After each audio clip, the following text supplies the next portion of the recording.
British Columbia Institute of Technology acknowledges that our campuses are located on the unceded traditional territories of the Coast Salish nations of Musqueam, Squamish, and Tsleil-Waututh. From the Broadcast Center at BCIT's Burnaby Campus, this is All Talk Radio. You're listening to 1680 The Crow.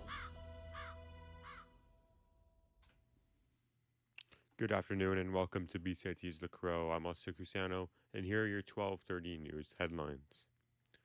May is Mental Health Awareness Month. According to the Mental Health Commission in Canada, 60% of Black Canadian residents said they would be more willing to use mental health services if the mental health professional were Black.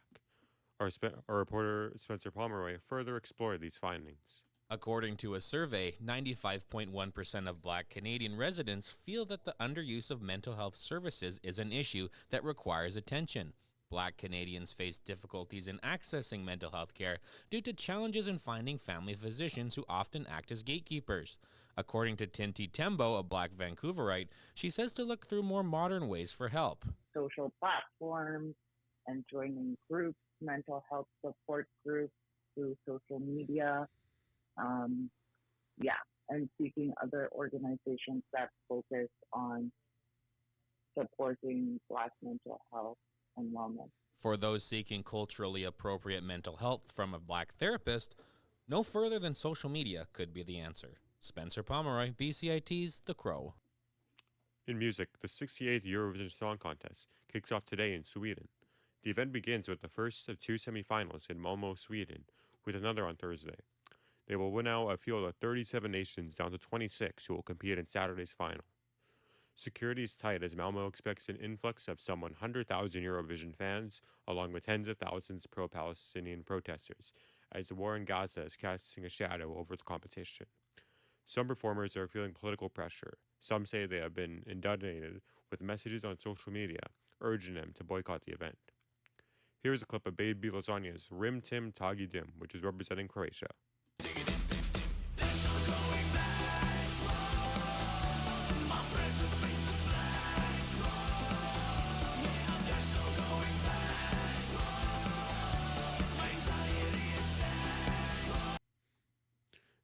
Now on to the conflict in the Middle East. Israeli tanks have seized control of Gaza's vital Rafah border crossing as Israel brushed off urgent warnings from close allies and launched an incursion into the southern city.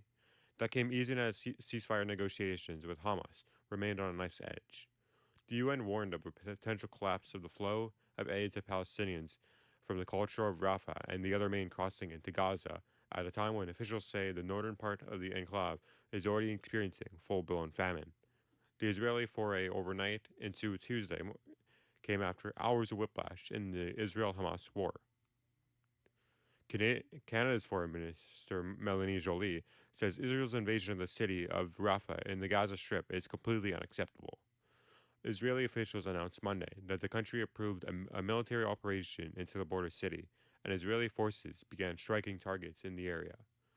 The move came hours after Hamas announced it had accepted an Egyptian-Qatari ceasefire proposal, which Israel says does not meet its essential demands. Foreign Affairs Minister Melanie Joly says the situation in the Palestinian territory is catastrophic, and the vast majority of people in the city have already been displaced and have nowhere to go. Israel also sees the Rafah border crossing between Gaza and Egypt, and the flow of humanitarian aid is halted. Joly said she's hoping that ceasefire talks will prevail. When it comes to Rafah, our position has been clear since the beginning. The situation in Gaza is catastrophic, and the people that are in Rafah, for the vast majority, have already been displaced. And so they have nowhere else to go. TikTok and its Chinese parent company ByteDance are suing the U.S. federal government over a law that would ban the popular video sharing app unless it's sold to another company. The lawsuit filed on Tuesday may be setting up what could be a protracted legal fight over its future in the United States. The popular social video company alleged law, which President Joe Biden signed as part of a larger $98.5 billion foreign package, is so obviously unconstitutional that the sponsors of Protecting Americans from Foreign Advisory Controlled Applications Act are trying to portray the law not as a ban, but as a regulation of TikTok's ownership. Those are your top 30 news headlines. Stay tuned for more on BCIT's 1680 The Crow.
on 1680 The Crow. Good afternoon. I'm Jacob Fraser, and this is your 1240 Sports Update. Game 1 of the Vancouver Canucks' second-round matchup against the Edmonton Oilers is 1 day away. The Canucks took the ice today for practice, but Elias Pettersson was absent due to an illness. Canucks goaltender Thatcher Demko has been ruled out for Game 1, and head coach Rick Tocchet has yet to name the team's starting goaltender. Puck drop is set for 7 o'clock on Wednesday night. The NHL Draft Lottery is taking place today at 3:30. Vancouver-born forward Macklin Celebrini is the top prospect in this year's draft, and the winner of the draft lottery is expected to select him. Celebrini was selected to play for Team Canada's World Championship team this year, but has opted to return home to prepare for the draft. The San Jose Sharks have a slight edge over other teams to win the lottery with a 25.5% chance. The Montreal Canadiens and Ottawa Senators and Calgary Flames will also have a shot at winning the draft sweepstakes. The finalists for the NHL's Hart Trophy Award have been named. The Hart Trophy is awarded to the league's most valuable player. The finalists for this year's Hart Trophy are Edmonton Oilers captain and three-time winner Connor McDavid, Colorado Avalanche center Nathan MacKinnon, and Tampa Bay Lightning winger Nikita Kucherov.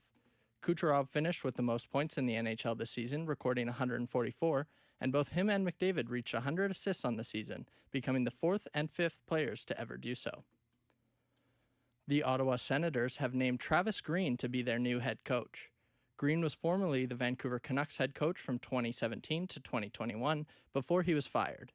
Green spent some time this past season as the interim head coach for the New Jersey Devils.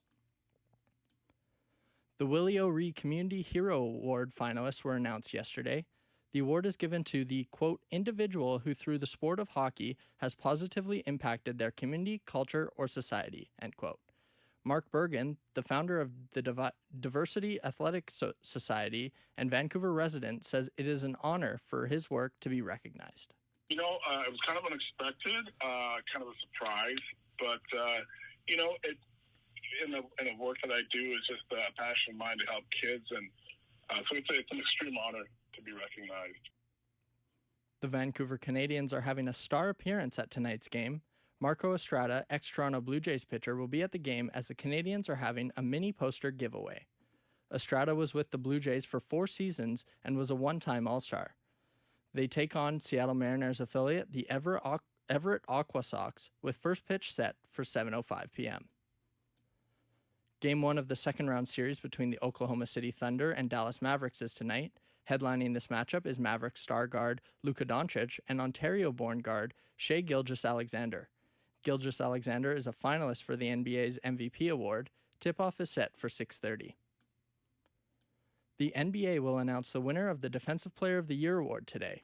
This year's finalists are Minnesota Timberwolves center Rudy Gobert, Miami Heat center Bam Adebayo, and San Antonio Spurs rookie Victor Wembanyama. If Victor Wembanyama wins, he would be the first rookie in NBA history to win the award. Wembanyama has already been named the league's Rookie of the Year. The CFL has announced that Toronto Argonauts quarterback Chad Kelly will be suspended for a minimum of 9 games. The decision comes following an investigation into a lawsuit filed by a former strength and conditioning coach against Kelly and the Argonauts. Kelly will be required to undergo confidential assessments by an independent expert and attend mandatory counseling sessions. Both the counseling sessions and assessments must be satisfactorily completed before the CFL will consider Kelly's reinstatement. Diego Maradona's Golden Ball trophy from the 1986 World Cup has resurfaced. The award, which had been missing for decades, will be auctioned off in Paris next month. Maradona died in 2020 at the age of 60. Maradona was awarded the trophy after he captained Argentina in its 3-2 victory over West Germany in the final. The Olympic torch is finally making its way into France ahead of the Olympic Games this summer in Paris. The torch was lit on April 16th in ancient Olympia and was carried around Greece before leaving Athens aboard a ship headed for Marseille. Once it leaves Marseille, it will be taken around France before making its last stop in Paris on July 27th. That has been your 1240 Sports Update. I'm Jacob Fraser. You're listening to BCIT's The Crow. Stay tuned for more on BCIT's 1680 The Crow.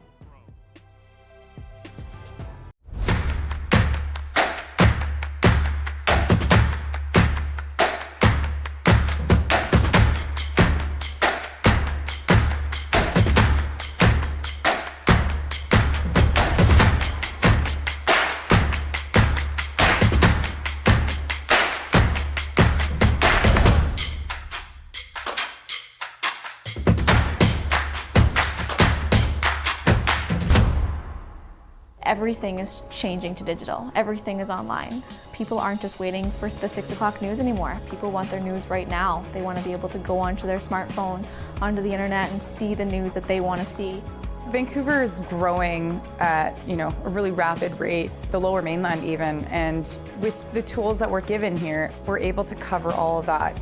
Welcome to BCIT Magazine. I'm Radhika Sikakane. In the program, they really leave it up to you. I mean, the help is there when you need it, figuring out how to use the programs like Premiere, Audition, and figuring out how to use the cameras.